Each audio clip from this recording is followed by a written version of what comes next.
नमस्कार, मैं हूं अंकुर और आप देख रहे हैं सत्य हिंदी का न्यूज बुलेटिन। एक नजर अब तक की सुर्खियों पर। आम आदमी पार्टी के सांसद संजय सिंह को सुप्रीम कोर्ट से मंगलवार को जमानत मिल गई है। संजय सिंह दिल्ली की शराब नीति से जुड़े कथित घोटाले केस में गिरफ्तार किए गए थे। संजय सिंह को अक्टूबर 2023 में ईडी ने गिरफ्तार किया था। इस कथित घोटाले के केस में दिल्ली के पूर्व उप मुख्यमंत्री मनीष सिसोदिया पहले से जेल में हैं। हाल ही में दिल्ली के सीएम अरविंद केजरीवाल को भी इस मामले में गिरफ्तार किया गया था। संजय सिंह मामले में सुप्रीम कोर्ट ने ईडी से पूछा, आखिर संजय सिंह को अब भी जेल में रखने की जरूरत क्यों है। ये समझ से परे है कि संजय सिंह को हिरासत में रखना क्यों जरूरी है। सुप्रीम कोर्ट ने ईडी से कहा कि आपने 6 महीने तक हिरासत में रखा है, अगर और हिरासत की जरूरत है या नहीं तो निर्देश दें। सुप्रीम कोर्ट ने कहा कि दिनेश अरोड़ा ने पहले 9 बयानों में संजय सिंह का नाम नहीं लिया। मामले की सच्चाई यह है कि कोई पैसा बरामद नहीं हुआ है। कानूनी मामलों को कवर करने वाले पत्रकार प्रभाकर मिश्रा ने ट्वीट कर कहा है कि संजय सिंह को जमानत क्यों मिली, क्योंकि ईडी ने कहा कि उसे जमानत पर ऐतराज नहीं है। ईडी ने ऐसा क्यों कहा? क्योंकि कोर्ट ने पूछा कि 6 महीने से जेल में बंद संजय सिंह को आगे भी जेल में क्यों रखना चाहिए। कोर्ट ने कहा कि अगर आप जमानत का विरोध करेंगे तो हमें पीएमएलए एक्ट के तहत उनकी जमानत पर विचार करना होगा। पीएमएलए एक्ट के सेक्शन 45 में जमानत देने का मतलब होता है कि कोर्ट कहता है कि संजय सिंह के खिलाफ प्रथम दृष्टया आरोप साबित नहीं होता, इसके बाद शराब नीति केस कमजोर पड़ जाता। इसलिए ईडी ने जमानत का विरोध नहीं करना बेहतर समझा और जमानत मिल गई। आम आदमी पार्टी ने संजय सिंह की जमानत पर कहा है कि सत्य की जीत हुई है। वो दिन दूर नहीं जब आपके खिलाफ बीजेपी की पूरी साजिश धराशायी होगी। आपने कहा है कि हम शुरू से कह रहे थे कि ये मामला पूरा फर्जी है और भाजपा कार्यालय में लिखा गया है। करीब 500 छापेमारी के बाद भी एक पैसा बरामद नहीं हुआ। आज सुप्रीम कोर्ट ने भी कहा कि जब कोई मनी ट्रेल नहीं मिला तो हिरासत में रखने का क्या मतलब है। मनी ट्रेल जरूर मिली है जब शरद चंद्र रेड्डी ने बीजेपी को 60 करोड़ की रिश्वत दी, तो क्या अब बीजेपी के बड़े लीडर गिरफ्तार होंगे?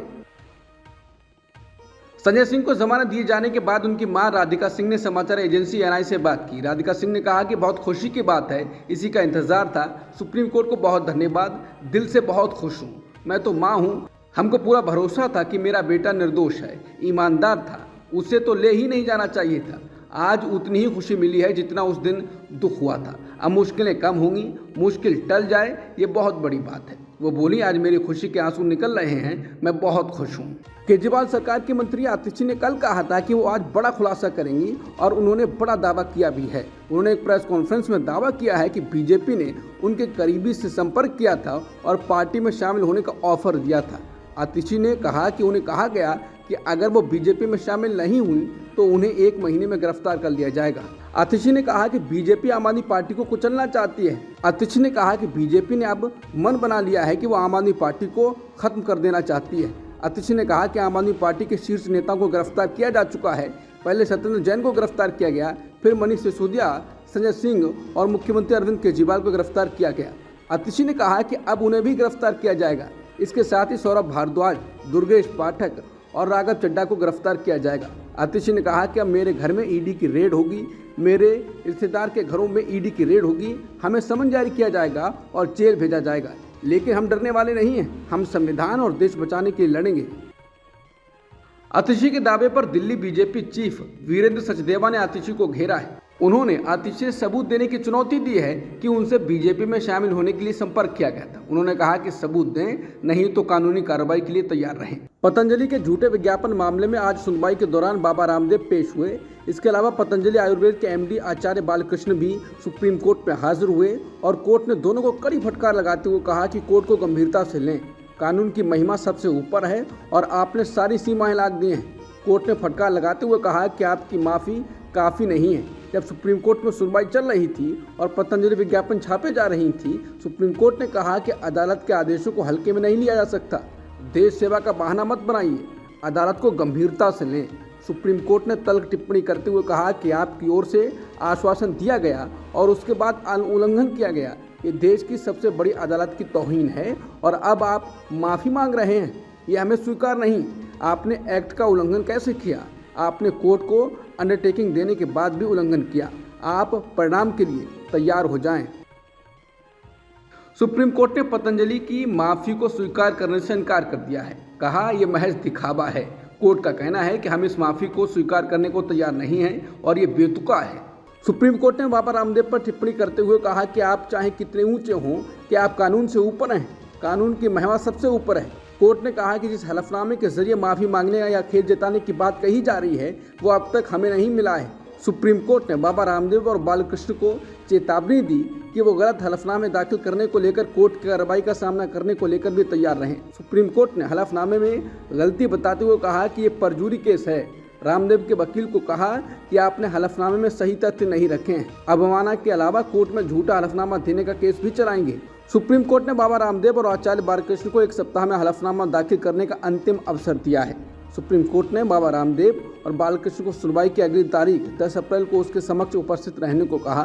सुप्रीम कोर्ट ने कहा कि आपको अदालत को दिए गए वचन का पालन करना होगा। सीजेआई दीवा चंद्रचूड़ ने जांच के लिए सीबीआई को सौंपे जा रहे एक के बाद एक केसों को लेकर सवाल खड़े किए हैं। उन्होंने कहा कि उनका मानना है कि प्रमुख जांच एजेंसियों का जांच का दायरा इतना फैला दिया गया है कि वो अपने असल काम पर ध्यान केंद्रित नहीं कर पा रही हैं। उन्होंने कहा कि इन एजेंसियों को केवल उन पर ध्यान केंद्रित करना चाहिए जो राष्ट्रीय सुरक्षा और राष्ट्र के खिलाफ आर्थिक अपराधों से जुड़े हैं। सीजेआई ने कहा कि सीबीआई को भ्रष्टाचार विरोधी जांच एजेंसी के रूप में अपनी भूमिका से परे विभिन्न प्रकार के आपराधिक मामलों की जांच करने के लिए कहा जा रहा है। ये सीबीआई पर अपने आदर्श वाक्य पर खरा उतरने की एक बड़ी जिम्मेदारी डालता है। चुनावों में सभी ईवीएम के वोटों का मिलान वीवीपैट मशीन की पर्चियों से कराने की मांग वाली याचिका पर सोमवार को सुप्रीम कोर्ट में सुनवाई हुई। सुनवाई में सुप्रीम कोर्ट के जस्टिस BR गवाई और जस्टिस संदीप मेहता की खंडपीठ ने चुनाव आयोग को नोटिस जारी कर इस पर जवाब मांगा है। अब इस मामले में अगली सुनवाई 17 मई को होगी। बीते रविवार से तमिलनाडु और श्रीलंका के बीच पड़ने वाले एक द्वीप कच्छ द्वीप को लेकर राजनीति तेज हो गई है। इस विवाद को लेकर इंडियन एक्सप्रेस ने एक रिपोर्ट छापी है। ये रिपोर्ट श्रीलंका सरकार में मंत्री जीवन थोंडामन से किए गए इंटरव्यू के आधार पर छापी गई है। जीवन थोंडामन ने अखबार को बताया कि जहां तक श्रीलंका की बात है, कच्छ द्वीप श्रीलंका की सीमा में पड़ता है। नरेंद्र मोदी सरकार के श्रीलंका के साथ रिश्ते अच्छे हैं। अब तक भारत की ओर से किसी भी तरह की आधिकारिक बातचीत कच्छ द्वीप को लेकर नहीं की गई है।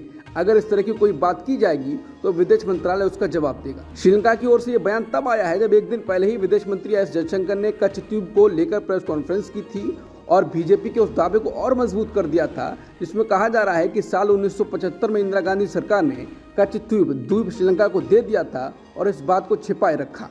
द हिंदू की रिपोर्ट के अनुसार पिछले एक सप्ताह से राष्ट्रीय स्वयंसेवक संघ यानी RSS से जुड़ा एक समूह शिविरों का आयोजन कर रहा है और पाकिस्तान से आए हिंदू समुदाय के लोगों के लिए CAA का योग्यता प्रमाण पत्र जारी कर रहा है। कहा जा रहा है कि नागरिकता के लिए आवेदन करने में ये सर्टिफिकेट मदद करेंगे।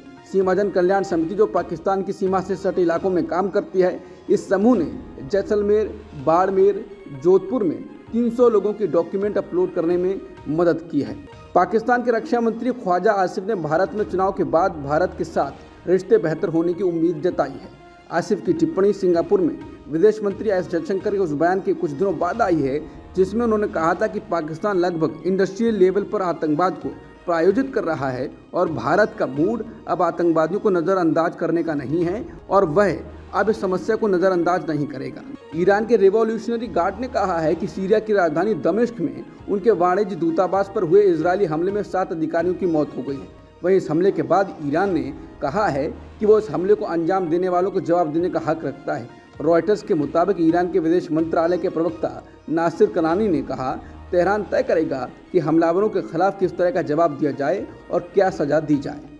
अब तक की सुर्खियों में इतना ही। बाकी खबरों के लिए बने रहिए सत्यहिंदी.com के साथ।